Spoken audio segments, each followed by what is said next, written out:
और अब आज की सबसे बड़ी राजनीतिक खबर की बात करते हैं, जो कानून की जांच वाले रास्ते से होते हुए न्यायालय की कठिन परीक्षा पास करके सामने आई है। ये खबर है दिल्ली शराब घोटाले में पूर्व सीएम अरविंद केजरीवाल और पूर्व डिप्टी सीएम मनीष सिसोदिया के बरी होने की, जिन्हें आज कोर्ट ने पूरी तरह से दोष मुक्त कर दिया। दिल्ली के राउज एवेन्यू कोर्ट ने आज शराब घोटाले में जैसे ही अरविंद केजरीवाल को क्लीन चिट दी, ये खबर टॉप ट्रेंड करने लगी। सड़क से लेकर सोशल मीडिया तक इसकी चर्चा शुरू हो गई। सवाल उठे कि क्या अरविंद केजरीवाल को शराब घोटाले में फंसाया गया था। खुद अरविंद केजरीवाल मीडिया से बात करने कोर्ट से बाहर आए, लेकिन फैसला सुनने के बाद वो इतने भावुक हो गए थे कि उनकी आंखों से आंसू और गला रुंध रहा था। वो ज्यादा बोल नहीं पाए। तभी उनके साथी मनीष सिसोदिया ने उन्हें किसी तरह संभाला। इसके बाद अरविंद केजरीवाल ने मीडिया से बात करते हुए सबसे पहले यही कहा कि मैंने जिंदगी में सिर्फ ईमानदारी कमाई है। इन्होंने झूठा केस लगाया। आज ये साबित हो गया कि केजरीवाल, मनीष सिसोदिया और आम आदमी पार्टी कट्टर ईमानदार हैं। अरविंद केजरीवाल पर कोर्ट के फैसले और उनके आंसुओं पर हमने सत्ता की एक विस्तृत कुंजी तैयार की है, जिसमें ये बताएंगे कि ये फैसला कैसे अरविंद केजरीवाल के लिए राजनीतिक जीवनदान है और कोर्ट ने आज के फैसले में कैसे जांच एजेंसी पर सवाल उठाए हैं। लेकिन पहले अरविंद केजरीवाल की वो बात सुनिए जो बरी होने के बाद उन्होंने सबसे पहले कही। कोर्ट ने आपको बरी कर दिया है। सत्य की जीत हुई। मैं हमेशा कहता था कि भगवान हमारे साथ है, जो आज तक भारत के इतिहास में कभी नहीं हुआ। सिटिंग चीफ मिनिस्टर को उसके घर से घसीटकर जेल में डाला गया और 6 महीने तक जेल में रखा गया। 24 घंटे टीवी चैनलों के ऊपर डिबेट चलते थे, खबरें दिखाई जाती थी केजरीवाल भ्रष्ट है, केजरीवाल भ्रष्ट है।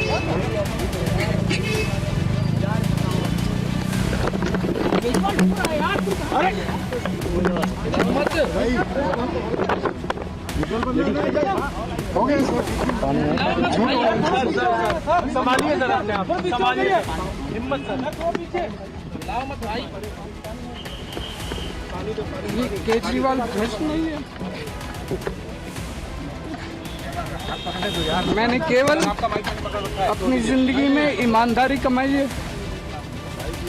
इन्होंने झूठा केस लगाया और आज ये साबित हो गया। कोर्ट ने कहा है कि केजरीवाल कट्टर ईमानदार है। मैं प्रधानमंत्री जी से कहना चाहता हूं, सत्ता के लिए इस तरह से खिलवाड़ मत कीजिए देश के साथ। अरविंद जी ने पूरा जीवन ईमानदारी से जिया है और उनका एक ही ध्येय है कि ये देश खूब तरक्की करे। लेकिन इन लोगों ने अपने सत्ता के लालच में पिछले इतने सालों से हमारे ऊपर झूठी एलिगेशंस लगाई, हमारे को तड़पाया, हमारे को, अरविंद जी को, उनके साथियों को जेल में भेजा, बहुत कष्ट दिया।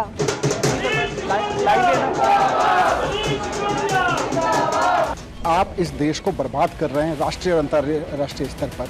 अपनी राजनीति को आगे बढ़ाने के लिए, अपनी सत्ता को बचाए रखने के लिए आप विपक्ष के लोगों को अरेस्ट कर रहे हैं। आप सीबीआई और ईडी का दुरुपयोग करके झूठे केस चलवा रहे हैं। आज पूरा देश, आज हर वो आदमी जो इस केस को बारीकी से देख रहा था, पूछना चाहता है नरेंद्र मोदी जी से कि भाई बताइए ना, ये केस तो ट्रायल लायक भी नहीं समझा गया। जिसको ईडी का नोटिस भेजा, जिसने चंदा दे दिया, उसके खिलाफ में उसकी जमानत हो गई, उसको छोड़ दिया गया। जिसने पैसे नहीं दिए, जिसने चंदा नहीं दिया, तो नरेंद्र मोदी जी एक्सपोज हो गए हैं इससे।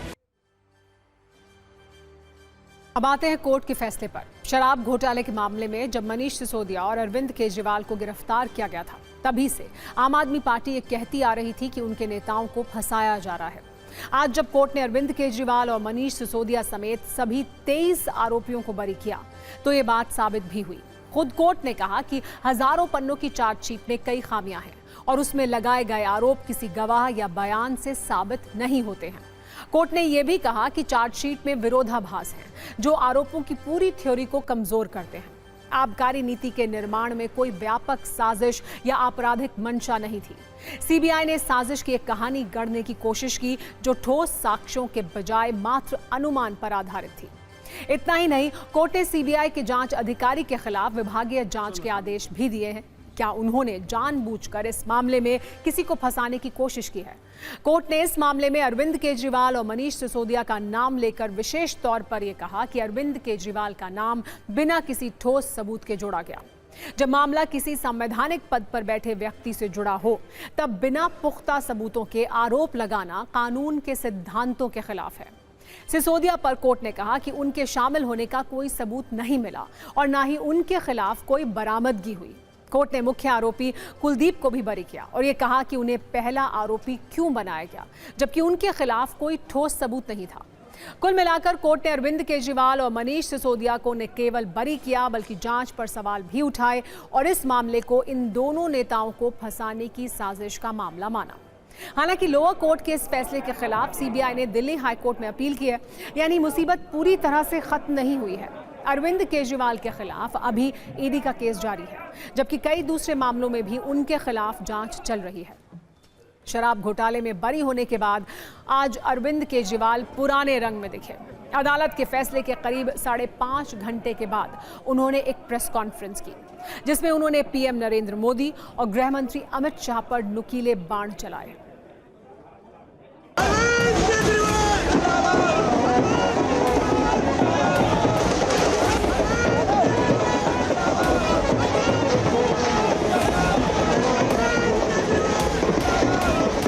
ये पूरा षड्यंत्र दो लोगों ने मिलकर रचा, नरेंद्र मोदी जी और अमित शाह जी।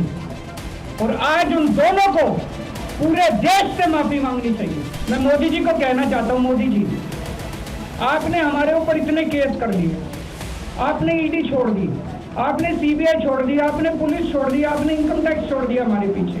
उसके बाद भी केजरीवाल का कुछ नहीं बिगाड़ सकते।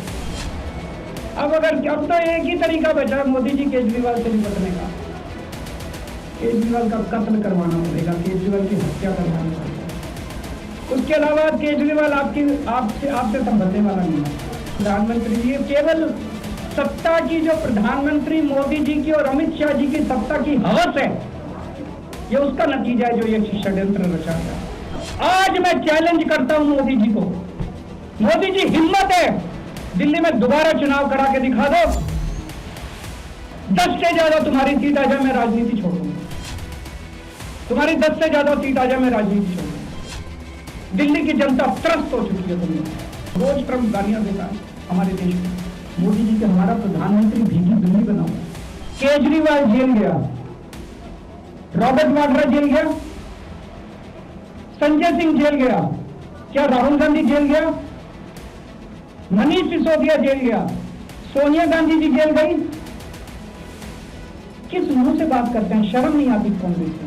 कल को स्टालिन साहब को जेल में डाल देंगे, ममता बनर्जी को, जो जहां इनकी पार्टी हारेगी उस मुख्यमंत्री को पकड़ के जेल में डाल देंगे। जनतंत्र ही नहीं बचा। अरविंद केजरीवाल के लिए ये एक भावुक लम्हा है, लेकिन इस लम्हे में हो सकता है उन्हें खुद अपने लगाए हुए आरोपों का भी फ्लैशबैक दिखाई दे। एक दौर था जब अरविंद केजरीवाल हर दूसरे दिन किसी न किसी पर आरोप लगाते थे और उसके भ्रष्टाचारी होने का दावा करते थे। हालांकि बाद में वो आरोप साबित नहीं हो पाते थे और कई मामलों में उन्हें माफी तक मांगनी पड़ी थी। वैसे कोर्ट के आज के फैसले पर राजनीतिक प्रतिक्रिया थोड़ी बटी हुई है। बीजेपी रक्षात्मक है तो सीबीआई का बचाव कर रही कांग्रेस बीजेपी पर ही अरविंद केजरीवाल को बचाने का आरोप लगा रही है, जबकि समाजवादी पार्टी और टीएमसी जैसे दल अरविंद केजरीवाल के बेदाग होने पर उन्हें बधाई दे रहे हैं।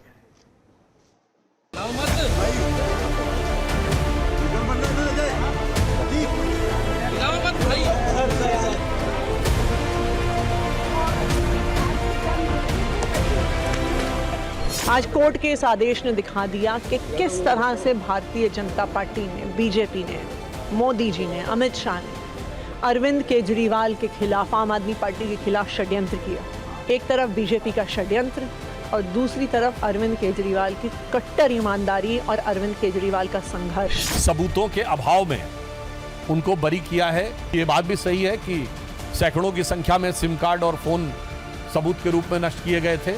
और यह भी बात विचारणीय है कि यदि सबूत बिल्कुल नहीं थे तो कोर्ट ने चार्जेस फ्रेम करने की परमिशन कैसे दी? ये फैसला ये साबित करता है कि देश की सत्ता पर एक खतरनाक षड्यंत्रकारी, साजिशकर्ता और तानाशाह राज कर रहा है, जिसका नाम है नरेंद्र मोदी। आपने अपनी एजेंसियों को अपने हाथ की कठपुतली बना रखा है। आने वाले कुछ सालों में, महीनों में गुजरात और पंजाब के इलेक्शन आने वाले हैं। उसके लिए अरविंद केजरीवाल और आम आदमी पार्टी को नहला धुलाकर फिर से सबके सामने पेश किया जा रहा है, ताकि कांग्रेस को कैसे कमजोर किया जाए, एजेंसीज का ये कैसे दुरुपयोग करते हैं, वॉशिंग मशीन और अमित शाह ब्रांड का वॉशिंग पाउडर का इस्तेमाल कैसे किया जाता है चुनाव से पहले, वो आपके सामने। आपने एक आदमी की पूरी जिंदगी में जो कमाई हुई पूंजी है, उसकी ईमानदारी, आपने इसको ध्वस्त कर दिया। और इन लोगों के ऊपर, इन्वेस्टिगेटिंग एजेंसीज के ऊपर डिसिप्लिनरी प्रोसीडिंग्स होनी चाहिए, इन अफसरों के ऊपर कार्रवाइयाँ होनी चाहिए, बिल्कुल होनी चाहिए। कि ये जो भारतीय जनता पार्टी की सरकार के दबाव में जो ये नंगा नाच हो रहा है एजेंसीज का, ये बंद होना चाहिए। सीबीआई को अगर एक कोर्ट में दिक्कत हुई तो अगली कोर्ट जाएगी सुप्रीम कोर्ट, और ये कोई एक अकेला भ्रष्टाचार का मामला नहीं था इनके खिलाफ। जो कैग की रिपोर्ट आई है उसके अंतर्गत तो सड़कों में घोटाला है, स्कूल बनाने में घोटाला है, अस्पतालों में घोटाला है, उस सबके भी मुकदमे चलेंगे। कोई भ्रष्टाचार से ये भागने छूटने वाले नहीं है। सीबीआई देश की प्रीमियर जांच एजेंसी है। देश में जब लोगों को किसी जांच एजेंसी पर भरोसा नहीं होता है तो वो सीबीआई जांच की मांग करते हैं। लेकिन आज के फैसले में जिस तरह से सीबीआई की जांच पर सवाल उठे हैं वो चिंताजनक है। वैसे सीबीआई की कुल कन्विक्शन रेट की अगर बात करें तो 2022 में 74.6% थी और 2024 में 69.1% दर्ज की गई, यानी 5% की गिरावट इसमें आई है। लेकिन ये हर तरह के अपराध का औसत है, यानी इसमें भ्रष्टाचार, आपराधिक मामले, धोखाधड़ी और हत्या से लेकर रेप तक के मामले शामिल हैं और आर्थिक मामले भी। नेताओं के खिलाफ सीबीआई की जांच का अलग से कोई आंकड़ा मौजूद नहीं है। अगर कुछ मामलों का जिक्र करें तो 2G स्पेक्ट्रम केस में सीबीआई सजा दिलाने में नाकाम रही। इस तरह से बोफोर्स घोटाला, कोयला घोटाला और यहां तक कि CWG गेम्स घोटाले में सीबीआई सजा दिलाने में सफल नहीं रही। इतना ही नहीं, हाई प्रोफाइल आरुषि तलवार मर्डर केस में भी सबूतों की कमी के कारण आरोपी बरी हुए। हालांकि चारा घोटाले में लालू यादव और जगन्नाथ मिश्रा जैसे बड़े राजनीतिक नामों को सीबीआई ने सजा दिलवाई है। दिल्ली की कोर्ट ने आज अरविंद केजरीवाल को बरी करते हुए दिलचस्प बात कही। इस मामले में उन्हें फंसाने की साजिश प्रतीत होती है। ये टिप्पणी इशारा करती है कि देश में भ्रष्टाचार के मामले विरोधियों के खिलाफ राजनीतिक हथियार के रूप में इस्तेमाल हो रहे हैं। इतिहास में कई उदाहरण ऐसे मौजूद हैं। मनमोहन सिंह सरकार पर 2G और कोयला आवंटन जैसे घोटालों के आरोप लगे। सरकार बदनाम हुई, लेकिन बाद में अदालतों में कई आरोप टिक भी नहीं पाए। पर राजनीतिक छवि पर लगे दाग के कारण सत्ता चली गई। बीजेपी नेता लाल कृष्ण आडवाणी का नाम जैन हवाला कांड में आया तो उन्होंने नैतिकता के आधार पर संसद छोड़ दी। अदालत में दोष सिद्ध नहीं हुआ, मगर उनकी राजनीतिक रफ्तार पर जो ब्रेक लगा वो फिर कभी पूरी स्पीड नहीं पकड़ पाया। इसी कांड की चपेट में शरद यादव और मदन लाल खुराना भी आए थे। मदन लाल खुराना को सीएम पद से इस्तीफा देना पड़ा। बाद में वो बरी हुए, लेकिन फिर सीएम नहीं बन पाए। इसे राजनीतिक प्रतिशोध का एक क्लासिक केस माना जाता है। 2001 में करगिल युद्ध के दौरान तब के रक्षा मंत्री जॉर्ज फर्नांडिस पर ताबूत घोटाले का आरोप लगा। उन्हें इस्तीफा देना पड़ा। बाद में उन्हें क्लीन चिट मिली, लेकिन तब तक उनकी सक्रिय राजनीति खत्म हो चुकी थी। हूटर बच चुका है, यानी सत्ता में आज का वक्त खत्म हो गया है। कल शाम 7 बजे आपसे एक बार फिर मुलाकात होगी। तब तक सभी न्यूज़ मित्रों से मेरी गुजारिश है कि वो सत्ता की न्यूज़ रील्स को ज़्यादा से ज़्यादा शेयर करें और फिलहाल मुझे दें इजाज़त।